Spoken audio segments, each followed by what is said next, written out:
views expressed on this program are those of the hosts, guests, and callers, and are not necessarily those of this station, its management, or other advertisers.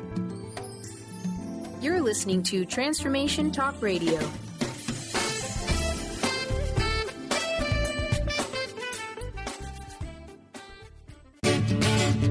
Get fired up for Spirit Fire Radio, your guide to practical mindfulness and meditation. Join hosts Tim Darter and Steve Kramer and discover how to add the mechanics of meditation to your day. Watch yourself connecting in a whole new way and find the amazing moments in life's routines that often pass us by. Add to your awareness with Spirit Fire Radio. Now here's your hosts, Tim Darter and Steve Kramer. Hey, welcome to Spirit Fire Radio. I'm Steve Kramer. It's great to be here with you. Hi, I'm Tim Darter, and this is the first day of fall, and fall came into Western Massachusetts in full force this weekend. It's beautiful. The leaves are starting to change. And Steve, you just got back from teaching a class in New York.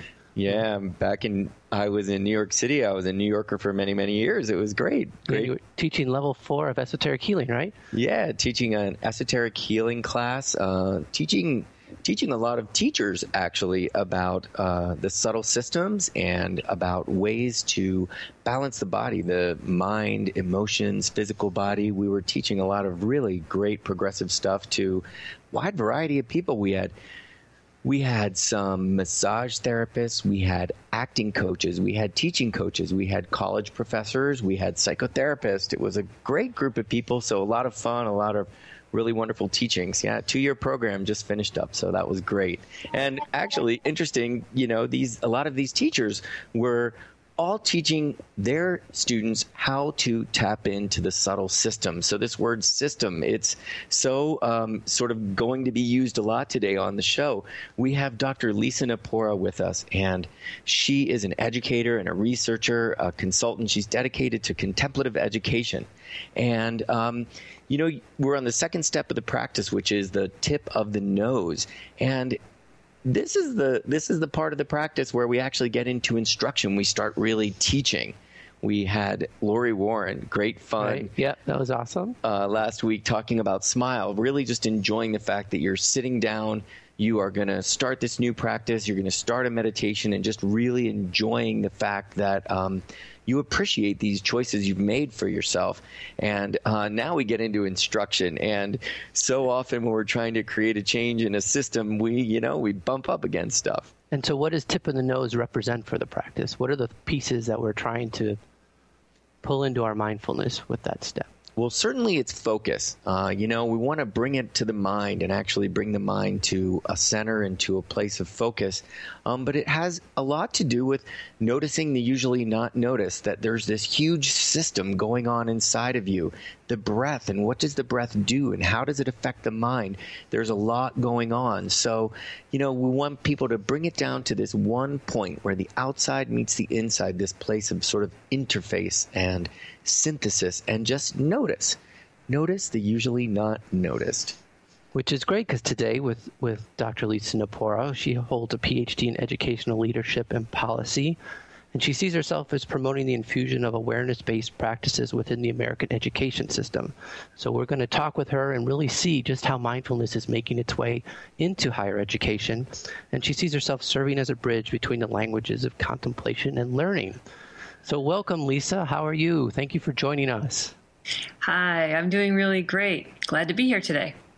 Yeah, we're so excited to talk to you. This is really the frontier. I mean, you're doing this on a huge scale. Yes. We're talking to everybody about their system. Here's their subtle system. We're working with their mind and their emotions, trying to get all this lined up. But you are out there working with systems, the education system and leadership, a lot about mindfulness and leadership. We talked earlier, just out on the air, we kept talking about mindful leadership and mindfulness in education. Maybe just tell us a few words about what that looks like.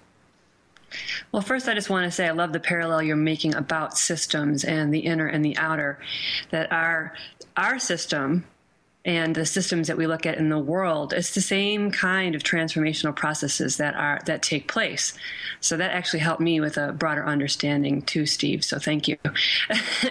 So to say a little bit about mindfulness education, and mindful leadership. It's a huge wave sweeping the nation. People have probably seen this all over the place on television or on the cover of Time magazine, that mindfulness or awareness-based practices are being infused into all the systems of Western society, be it education or medicine, psychology, and even government. Mm-hmm.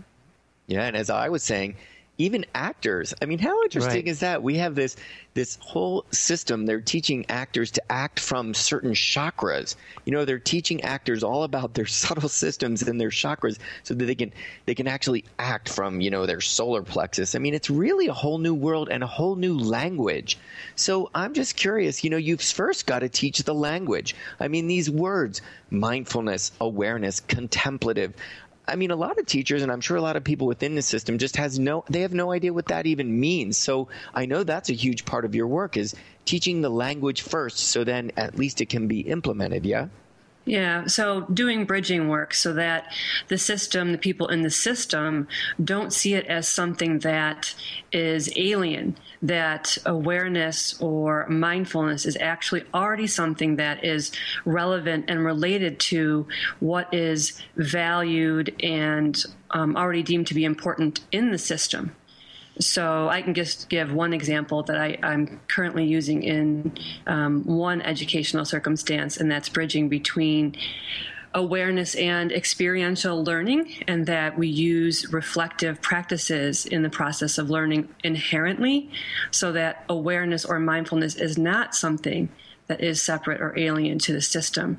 So it's creating the linkages and understanding that these words that we're using in terms of contemplation have relevance in the system, so that people aren't, they don't contract, they're not as resistant to what's being offered. Yes, if education isn't contemplation, right. we're certainly not just putting data together and rearranging that. You know, there's a big difference between sort of intelligence and knowledge. I find that this sort of really stretches that. You know, are we just learning data and rearranging these ideas, or are we opening ourselves up to the broader, to the bigger picture? You know, I think that's important too.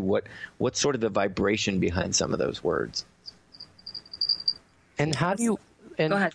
There's a lot of instances where, you know, especially with research, where empirical data is really the important piece to actually find out how much progress is being made in something. How do you approach that with contemplative education? Yeah, I think for me, research is a very big, important part of this work, because the system requires, quote unquote, proof, right. Evidence-based research, that any new methods could be utilized in the system. So in terms of research, we've already had a lot of findings around the benefit in the classroom. So one of the important things is focus and concentration, of course. As you can imagine, when you're working with these practices, that's going to become something that's of benefit. And also, decreasing depression, stress, and anxiety. So much could be said here, and the research has proven it. So these links are really important. They want to have proven to them that this is relevant to the system itself. So in that, certainly there's so much about noticing the usually not noticed, and then creating that bridge to say, well, perhaps you haven't thought of it in this way or looked at it in this way, but really they're very much the same thing. And again, that just brings it back to tip of the nose. You know, where is your focus, and how do you bridge this outside world to the inside world? Yeah, very interesting stuff. Indeed. And do you find a lot of, how is it being received when you go into either with an education faculty member or students? Like, how do they receive, bringing mindfulness into that situation? Well, it's different on different levels in terms of where systemic acceptance lies. I think the students are very receptive to this in the classroom as a general statement, and can see how these things can help them in a wide variety of ways. The movement currently resides at the faculty level. So faculty across the nation are infusing these methods in their classrooms. The challenge is more at the systemic level, that administrators or staff might not see the direct relationship, how it's relevant to the education system. So a lot of my work focuses on this kind of a bridge between faculty and staff with what they're doing, and that the system understand the relevance. There's a lot of resistance when something is new. It takes a lot of time and patience and commitment to create those bridges and open people to understand something that they think is new. Indeed. Right. I mean, that is absolutely where we're at, certainly within the step of the practice as well. I love how these correlations keep happening. You know, anytime you introduce something new and you sort of tell someone, here's what we're going to take a look at right away, they go, whoa, you know, what is that? How to sort of really relax them, really open them up, and actually inspire them. You've got to, again, with the tip of the nose, you know, we bring the air in this step of the practice, and you realize there's just this dynamic world that you never really noticed was happening all the time. And, you know, all of the studies about mindfulness and all correlates to education, and I'm sure just each little baby step sort of opens them up to sort of redefining what education means to them. I mean, it certainly is a really, really exciting path that you tread. So we're going to go to a break, and when we come back, we're going to talk about what that would look like. Meditation in a classroom. It just sounds fascinating. I know I experienced it this whole last week. So when we come back, more with Lisa Napora and Tim Darden.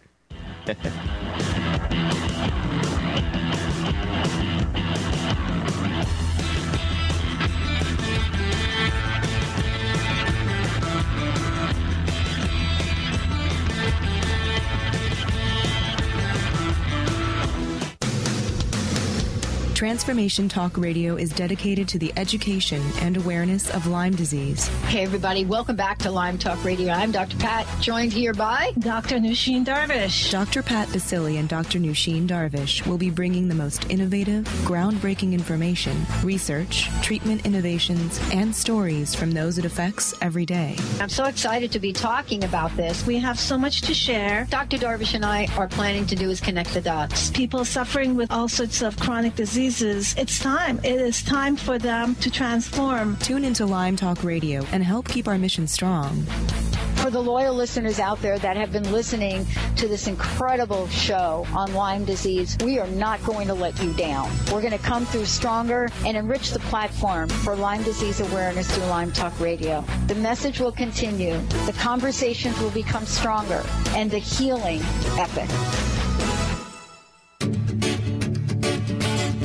Hi, I'm Tim Darder. And I'm Steve Kramer. Join us on Spirit Fire Radio. Discover how to add the mechanics of meditation to your day. And watch yourself connect in a whole new way. Find the amazing moments in life's routines that often pass us by. Add to your awareness with Spirit Fire Radio. Tune in each Wednesday at 9 a.m. for your weekly guide to practical mindfulness. And to learn more, visit www.spiritfireradio.com. Tune in to The Truth is Funny with Colette Steffen each Wednesday at 8 a.m. Pacific, 11 a.m. Eastern on TransformationTalkRadio.com. This hit show will have you thinking outside the box and riding the wave of infinite potential. Join Colette on the Higher Self Network, inspiring listeners to shine their brilliance and ensure success while roaring with laughter as they recognize the humor of the giant cosmic joke. Visit thetruthисfunny.com. Are you feeling broken from your relationships? Are you second-guessing yourself about friends, family, and lovers? Tune in to the hit show that's creating a buzz in the love-seeking community, Love Seeker Radio, finding love for your authentic self with renowned love coach Heather Lynn. Tired of dissatisfying relationships? Kiss them goodbye and power up your love seeker energy. Coach Heather Lynn reminds you that you can just be you, the beautiful and perfect you. Visit HeatherLynnCoaching.com to learn more. Wondering how to play the game of life and actually win? Stop wondering and start willing the game of life with the unique and incomparable Lynn Brown. As an intuitive healer and experienced business manager, Lynn can help you live your life to its full potential. To learn more about Lynn, visit ruintuit.com. That's the letter R, letter U, intuit.com.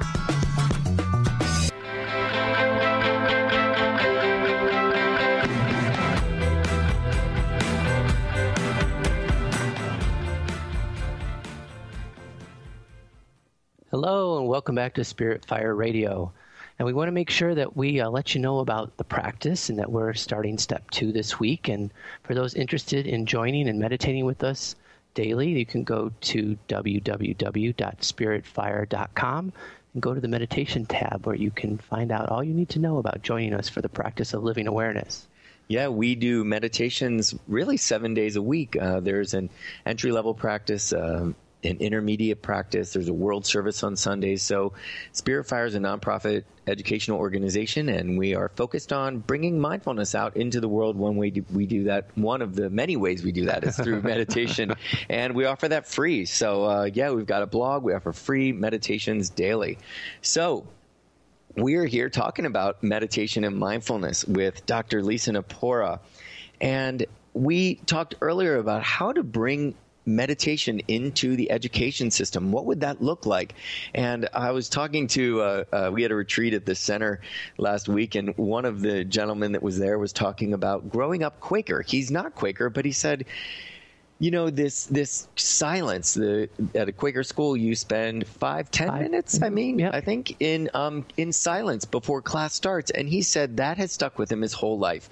It taught him a bit about his mind. And he said he came so to appreciate every day just entering the classroom and going into silence and sensing all of his classmates and really getting himself ready to learn. He felt that it really had a lasting effect. So, Lisa, that sounds like a really perfect model. I mean, you, I suppose, would love to see that system-wide, huh? A little bit of meditation at the beginning of the school. But what would that look like? In a perfect world, what would a mindful-based education system look like? Well, that's a great question. First, I want to say about meditation in the classroom in general. I think that people might have a very formal picture in their mind of students everywhere with their eyes closed meditating, but the way that things are being framed within the system is to focus on bringing the students into connection with their interior worlds, into connection with themselves in a way so that can foster and deepen learning and provide more meaning in their education. So in addition to what we might think of as formal meditation, there's many, many different practices that are being infused. So like you just said, silence is definitely one of the common elements being infused in the classroom. But various forms of stillness like that, like then meditation and centering, but also things like movement, relational aspects like dialogue and sharing and deep listening that bring that people sort of soften and open and are a little more vulnerable and relating with one another. So at the foundation, it's about connecting inside and being present in the moment. Wow. So that is really beautiful. It actually gave me chills. I mean, I love that idea of teaching listening. You know, that's really, really something beautiful. It does sound like a really perfect world education system. Wonderful.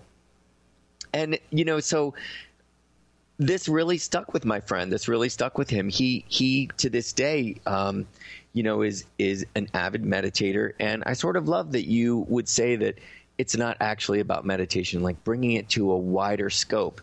And again, this idea of the inside meeting the outside, teaching kids that there's a lot to themselves beyond what's happening, whatever the teacher is telling them, that actually it has quite a bit to do with how they're receiving that and how they're processing it on the inside. There's a sensitivity you seem to be teaching them, or they're being sort of asked to be aware of. It's lovely.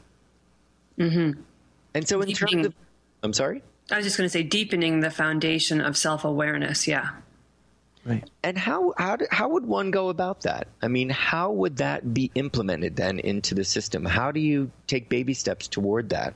Again, I think it goes back to the bridging work that a lot of us are doing. So there is an organization called Mind and Life who are forerunners in this work. So Mind and Life was founded about 28 years ago by scientists who engaged with His Holiness the Dalai Lama, who basically took the approach of, okay, these things have to be proven to the Western mind. So the scientists started out on that journey a long time ago, especially in neuroscience. And because of their work and their proof, their research, then this work has been able to migrate into psychology and medicine, and then now eventually into education. So the foundation of the work is this intersection of contemplation and science, so that awareness-based practices can be infused into all of the Western systems. But when we think about a system, the system is us. Right. So that's really the important piece, is the exposure to these practices that can help people to connect inside and expand and deepen their awareness.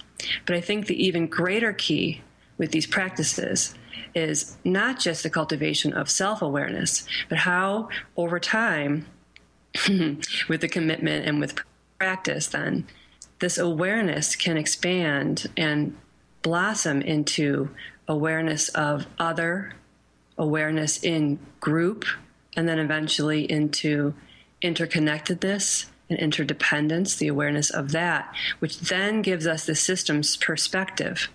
We can then see the whole and our relation to the whole, and not just see it, but that actually changes our behavior, our actions, our relationship to the whole. So that would be the bigger picture of the why within the systems, and how that can actually help us to meet the challenges globally that we're facing today. Indeed, and bringing some heart in there. You know, amazing when you say these scientists meeting with His Holiness the Dalai Lama. When I hear you say interconnectedness and interrelation, I think of the heart. You know, that's Dalai Lama. He is heart. He is all heart. Connectedness, and these scientists being mind. You see again this heart-mind relationship. It's really beautiful. And indeed, it's what we've got going on inside is reflected in the outside. And we look at the world around us and we realize, yes, indeed, we need to really remind ourselves that if we're disconnected to the person across from us, if we're disconnected to ourselves, we're really disconnected. That has a ripple effect, you know, all throughout the world. Mm-hmm. That disconnect creates an objectification that isn't really real. It's just related to our perception and our lack of awareness of that. And that's when we bring it back to the tip of the nose and we start to notice the usually not notice, you know, and isn't that what it is? You know, our mind is all over the place. Our mind is scattered. It has effect on our mind, on our thoughts, on our physical body even. We see so many people just run down and ragged all over the place. And it's when you bring it back to that focus, you bring it back from the disconnect to something as simple as connecting to your breath and taking a look at the very tip of your nose, of the air coming in, of the air filling your lungs, of exhaling. You realize that I am actually a part of this world. I'm connected to this world. This air that I'm breathing was once outside of me, and now it's inside of me. It's giving me what I need, and I can then release it. And, you know, isn't that education? What is the world out there offering me? How do I bring it inside? How do I notice the quality and the texture of what it is that I'm learning? How do I process it, make it my own, and then bring it back out into the world and connect it to everybody and be a part of a system that I'm contributing to, that we're all contributing to, and with some self-awareness, with some heart, with mind. You know, it's all the same, the macro, again, equaling the micro. Mm-hmm, for really sure. Great. So I'm really interested about this leadership. You know, of course, whenever we're changing this system, we've got to have leaders. And I know you're involved in not only mindfulness in the education system, but also leadership development that extends beyond just the education system, but leadership for social change. And that's going to be a great topic. I'd really love to talk about that when we get back from a break. We're going to take a break in a couple minutes. So when we get back, I'd love to hear about a mindful leader. You know, what does that look like? Who in the world would you think is a mindful leader? And I know it's going to be a great conversation. So before we go to break, just to let you know that spiritfire.com is online. If we offer classes online. We offer online meditations and a retreat center. Spirit Fire Retreat Center is in Western Massachusetts. Come visit us. Come meditate. We offer lots of retreats, all focused on mindfulness and all the good stuff we're talking about here. All right, Lisa, we're going to go to a break, and when we come back, we'll chat about mindful leadership.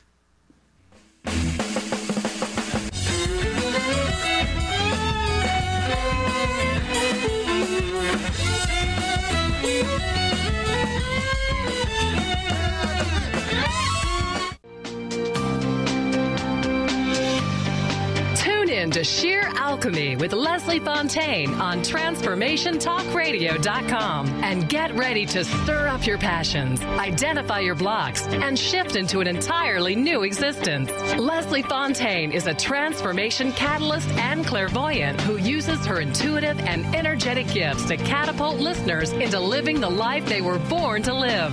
Whether it's shifting from scarcity to abundance, from emotional pain into joy, or from illness into health, Leslie will help you step into the true essence and power of all that you are with the help of the Ascended Masters and Archangels. You will not be the same. Visit TransformationTalkRadio.com for show dates and times, and LeslieFontaine.com to say yes to explosive abundance.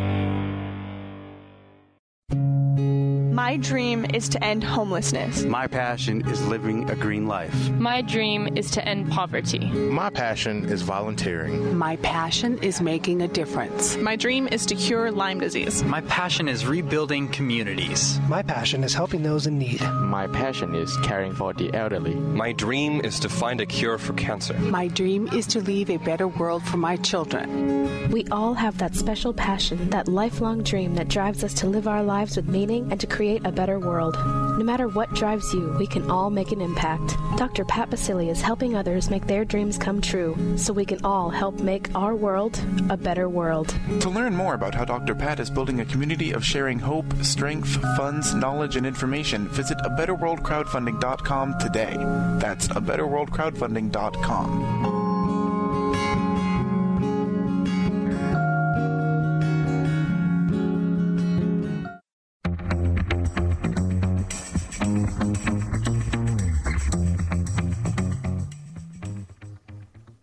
Welcome back to Spirit Fire Radio. This is Tim Darter. And I'm Steve Kramer. And we are talking with Dr. Lisa Napora today, and we're just about to get into leadership for sustainability. What is that all about, Lisa? What does an authentic leader look like, and mindful leader? Yeah, I love this idea of leadership for sustainability. I love those words. There's some interesting conversations. So, yeah, mindful leadership. What does that look like?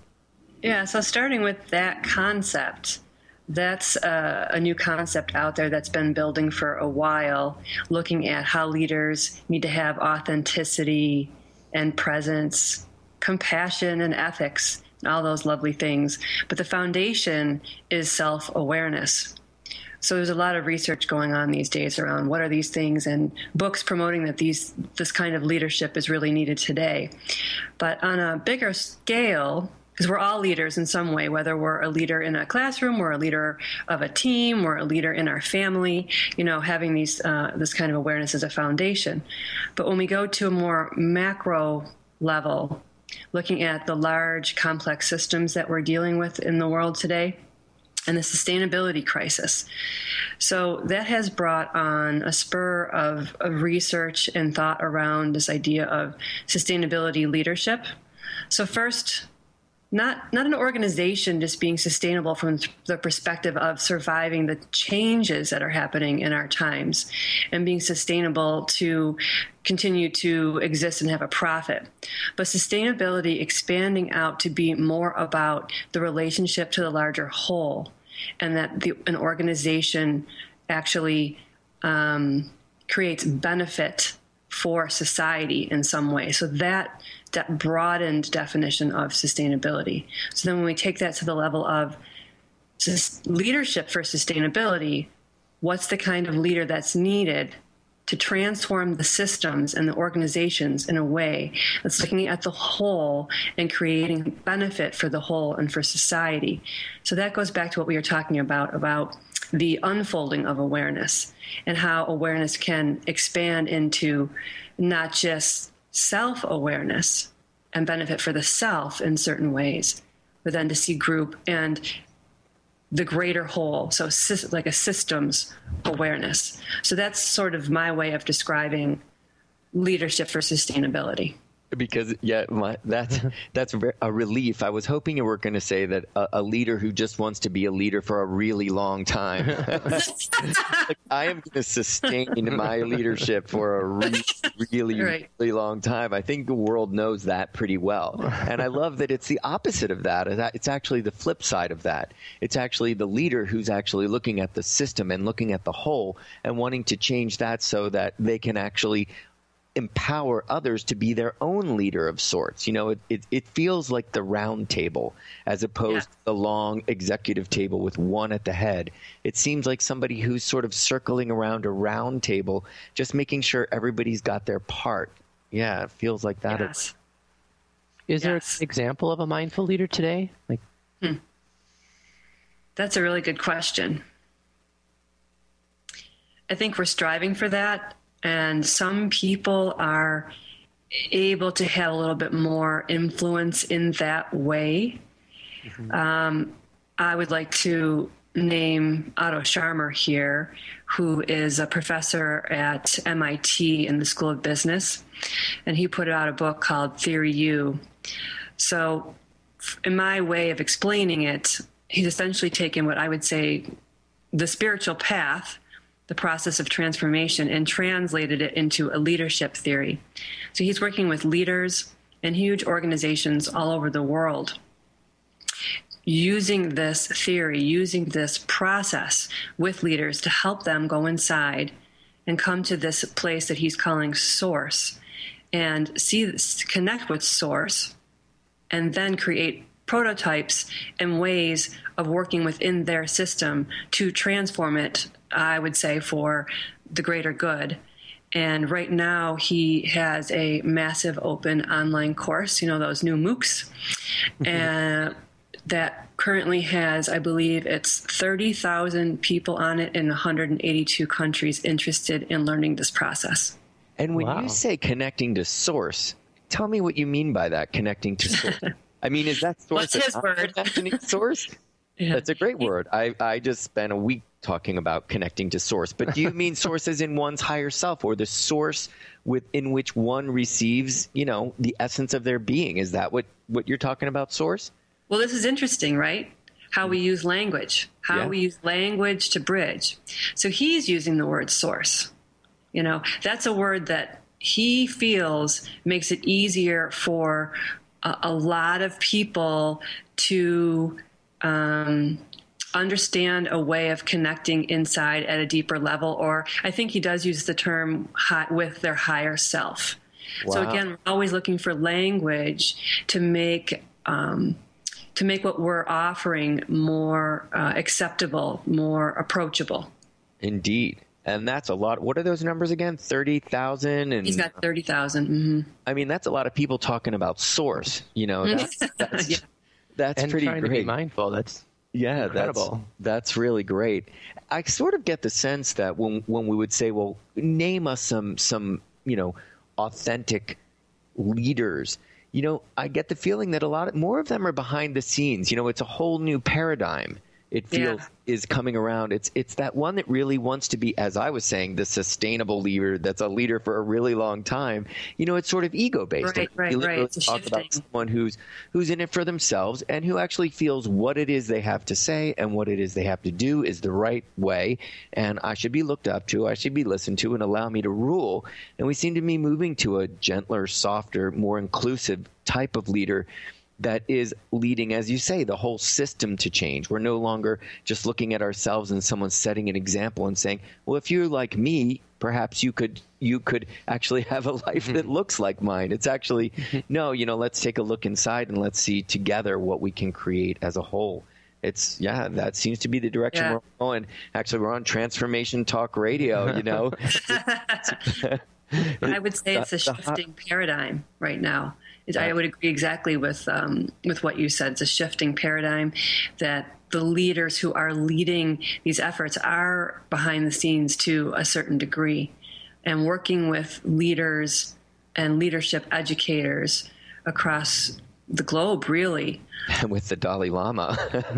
These efforts to promote this kind of change and foster awareness, the awareness base into the systems.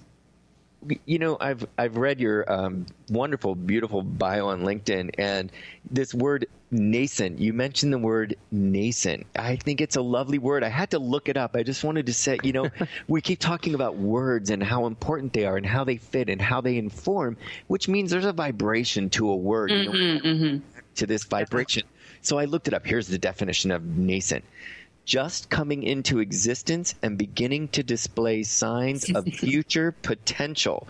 And then it says, in parentheses, especially a process or organization. So how interesting is that? I mean, here you are working on the organization, and I would say the nascent field that we're setting up in this step of the practice of living awareness, of meditating, that really, it's the micro as the macro. Well, our body is organized in a certain way. Our subtle system is organized in a very specific way. We as people are organized in a very specific way, and we just have to get to know it. We have to notice the usually not noticed. We have to bring our mind in and say, what's really going on here? Can I slow down? Can I realize that evolution is change, and bring mindfulness to that change, bring mindfulness to my evolution, and actually stop for a second and notice what is going on. And that focus, that point, to bring something to a focus where the mind is steady and noticing everything going on around it. Gosh, it's what you must do as a researcher day in and day out, huh? Okay. Yeah, so I do love that word too. There's just something about the word nascent that I do like that vibration. So when something is nascent, when something is beginning, emerging, just beginning to develop, it takes a lot of time. It takes patience. It takes commitment and to not give up. And I think that is foundational to developing something new. Yeah. And, when you're bringing that out into the greater world, certainly teaching these leaders about mindfulness, requiring patience, requiring dedication. My goodness, you really need some time to yourself. You really need some time to quiet the mind, to come inside, to connect to source. To connect to source is really something important. I know I just spent a week teaching people from all different backgrounds, all together, just learning about these subtle systems and the way that they can apply them to their job, or a lot of them are teachers themselves, and how they can bring this knowledge of how do we go inside, how do we connect to our source so that what we're offering our students, or what we're offering our clients, what we're offering our patients is totally authentic, or even in terms of actors, the expression that I'm offering the world as I'm looking at the outside world, I'm bringing it in, and creatively I'm becoming that creative expression of it in a play or in a musical.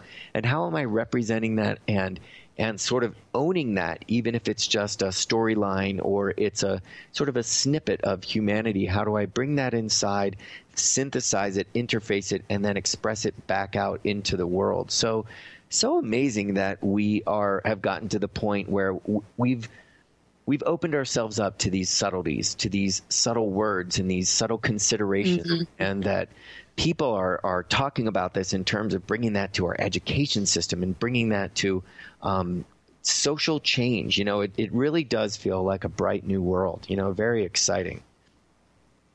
I'd love to know what brought you to this. Saying that, how did that come about for you? How did you choose this path, if I'm not getting personal? No, that's okay, because it's actually really relevant to the practice. Meditation practice, brought me into relation with myself and to an awareness of what might be my innate capacities that I could work with in the world, but also into a deep connection with what is that pulse wanting to express, which then took me to Mind and Life, and, obviously related to His Holiness's work, and how I could apply my, analytical mind, the particular skills that I might have in the world to help forward the kind of change that for me is about the well-being of all beings. Wow, beautiful. I know I want to look into Mind and Life. And so if someone just went online, they could Google Mind Life. Could you tell us the name of the organization again? Yeah, it's called the Mind and Life Institute. Mind and Life Institute. Exciting stuff. And you're just so dedicated to this. I mean, you bring so much to the world and certainly a leader. And behind the scenes, you really are this supporting actor behind the scenes, just bringing it all to the forefront. It's really exciting and lovely. And so glad you're with us. We're going to go to a break, and then we're going to come back and we ask some really fun questions to our guests. So we're going to come back and have more with Dr. Lisa Napora, talk about mindfulness and leadership, education, and change. We'll be right back. Spirit Fire Radio.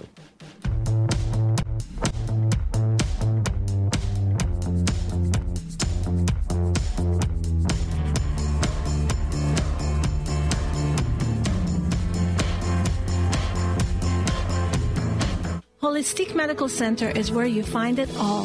A healthy space with doctors who care, see, and listen to the whole you. Hi, this is Dr. Darvish. If you have not found an answer to your chronic symptoms, you will find answers here at Holistic Medical Center. Our doctors find the root cause of your symptoms and guide your body towards healing naturally. We transform lives from within. Visit drdarvish.com or call 425-451-0404. Hi, I'm Tim Darter. And I'm Steve Kramer. Join us on Spirit Fire Radio. Discover how to add the mechanics of meditation to your day. And watch yourself connect in a whole new way. Find the amazing moments in life's routines that often pass us by. Add to your awareness with Spirit Fire Radio. Tune in each Wednesday at 9 a.m. for your weekly guide to practical mindfulness. And to learn more, visit www.spiritfireradio.com.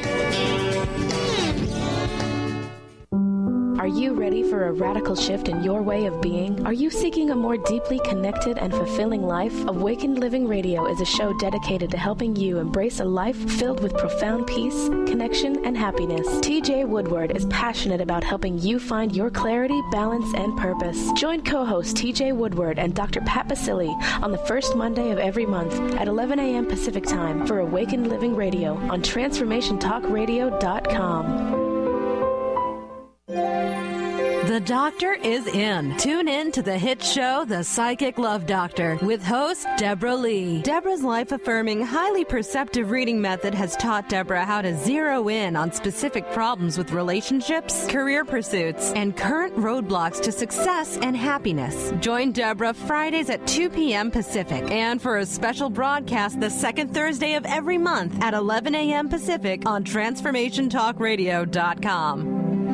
Tune in to The Jen Royster Show, intuitive guidance to inspire your life, each Thursday at 8 a.m. Pacific and 11 a.m. Eastern on TransformationTalkRadio.com. This amazing show is an inspirational hour that will take you on an epic metaphysical journey to discover the spiritual approach to life's greatest challenges. Dr. Jen is an internationally known intuitive counselor, spiritual teacher, and energy healer. Call in for intuitive readings and visit JenRoyster.com for more information. Tune in to Lucid Planet Radio with Dr. Kelly Neff. This hit show will illuminate your senses and empower you beyond your daily stressors and hardships. Renowned psychologist and author Dr. Kelly will captivate you with far-reaching topics and amazing guests as you wake to the greatest version of yourself. Learn to tap into your intuitions, think critically about our world, heal emotional and psychological wounds, and follow your passions to live your dreams. The Lucid Planet. Welcome home. Visit lucidplanetradio.com for more information.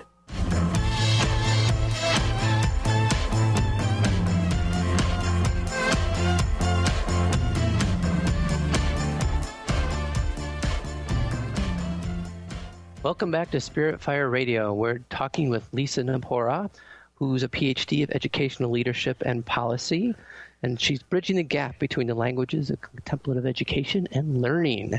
And we just before break, we wanted to get in with her on this new frontier and what it looks like going forward, Lisa.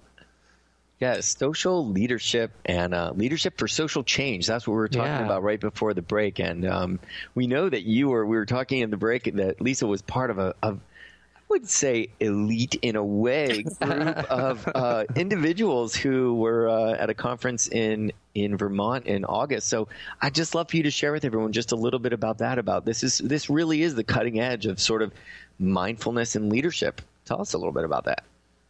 Sure. So the Mind and Life Institute launched a new initiative called the Academy for Contemplative and Ethical Leadership. Wow. So say that again. Yeah, sure. There's these words, right? These words are so energetic. Sure. Say it again. It's the Academy for Contemplative and Ethical Leadership. Awesome. Okay. So they, the faculty to sort of lead all of us were thought leaders in systems change, like Peter Senge, Otto Scharmer, Dan Goleman, who wrote Emotional Intelligence, Dan Siegel. So people of that ilk are sort of leading this new initiative. And they brought together from around the world leaders. So leaders in any capacity, whether they're a leader of an education, a corporation, an organization, someone from Google.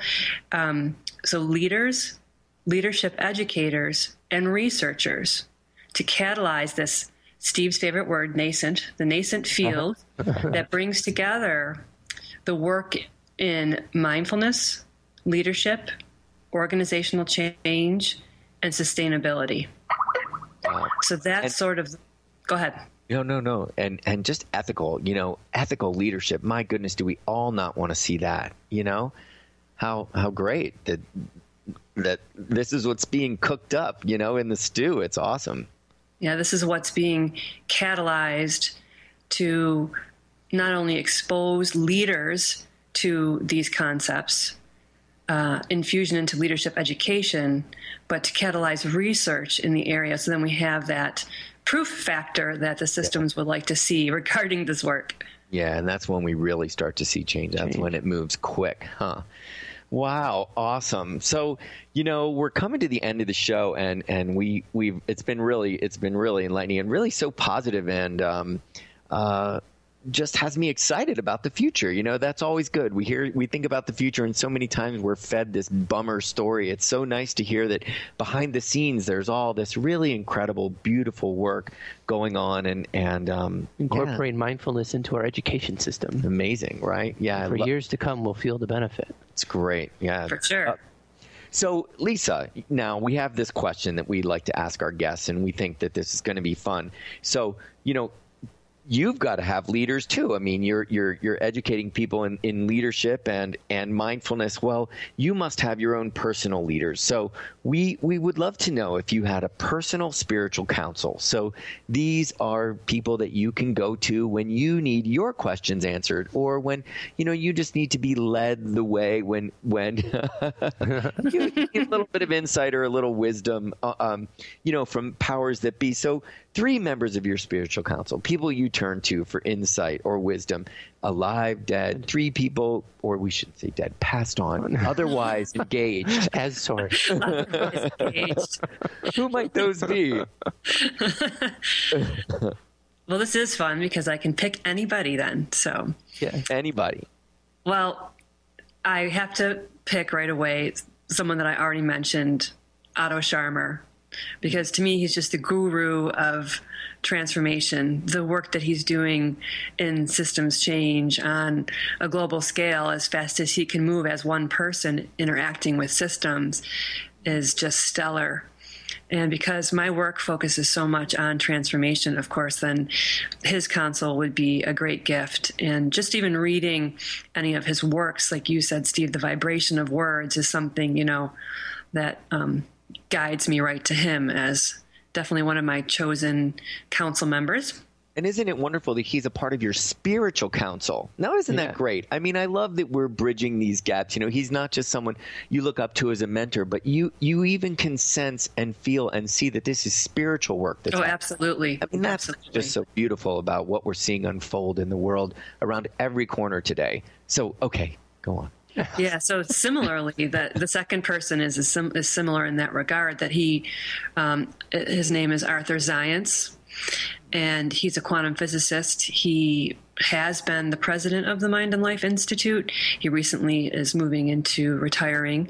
Before that, he was the director of the Center for Contemplative Mind and Society, which is a national hub in the United States for contemplative teaching and learning.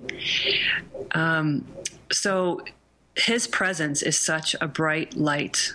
The embodiment of love that he is. The word that came to mind when I was reflecting on him is that being in his presence is like a panacea. That's what it feels like. Wow. Yeah. It brings such clarity, and troubles just seem to be washed away. Wow. So I like how you linked that, even though these people are related to my quote unquote work in the world, they're also, it's also very spiritual for me. Well, Einstein used to say that his best ideas, he would say they were drops of light that descended like oil on these oil lamps. I don't know his exact words, but he would say these drops of light were dropped into his mind from angels. And he meant angels. Like he was serious. That is so beautiful. I actually never heard that before. Yeah. And I love he saw them as drops of light that would land in his mind. And he would sort of unpack them. He would say that he would then translate them. So definitely once you get in these levels of the higher mind, that's it. That is source. We're getting very close to source. Nice. And who else? One. Well, my last one is not intentionally a plug for Spirit Fire, but it ends up being anyway. It is Donna Mitchell-Moniak. Oh, the founder of Spirit Fire. Founder of Spirit Fire and the Practice of Living Awareness, who's been friend and counsel for 14 years now, and who always helps me navigate the spiritual path. And engaging in the practice has changed my life, and her presence, support, and guidance has been a true blessing. So I've been fortunate for this to actually be a reality in terms of my choice of spiritual counsel. I do have this one. Wow. Well, if that isn't a plug, I mean, hello, here we are talking about living awareness. You've been doing it for many years. Yeah. And how wonderful that this sort of brought it all together for you. And it really brings it all together for the show. That's so great. I didn't see that one coming. Wow, wonderful. Well, all the more power to you, and hooray that the Practice of Living Awareness continues to support you, because it continues to grow, and it continues online, and it's there for you personally, which you are then there for the rest of us, for the generations to come, for sort of this social world that we live in. I mean, come on, this is the world we live in, and it's only going to get better with folks like you out there, Lisa. So thank you for all that you contribute. Indeed. That's very kind, Steve. Thank you. Indeed. So we are going to wrap the show up. Remember, you can go to www.spiritfireradio.com to look at our future guests and listen to some shows we've got in the past. Next week, we've got Flo is next week. Flo, and we're going to be talking to a 5-element acupuncturist. Yes. Talking Colleen. all about Colleen. She's a wonderful, dynamic young woman, so it's going to be a great conversation. So, Lisa, thank you so much for joining us. It's been a great, really enlightening, positive conversation. Really appreciate it, and we'll talk soon. Thank you. Thank you for having me. Indeed. And we'll see you next week on Spirit Fire Radio. Thank you for listening to Spirit Fire Radio. Tune in each Wednesday at 9 a.m. Pacific Time for your weekly guide to practical mindfulness. Join Tim Darter and Steve Kramer and discover how to add the mechanics of meditation to your day. Watch yourself connecting in a whole new way and find the amazing moments in life's routines that often pass us by. Add to your awareness with Spirit Fire Radio. To learn more about Spirit Fire, visit www.spiritfireradio.com.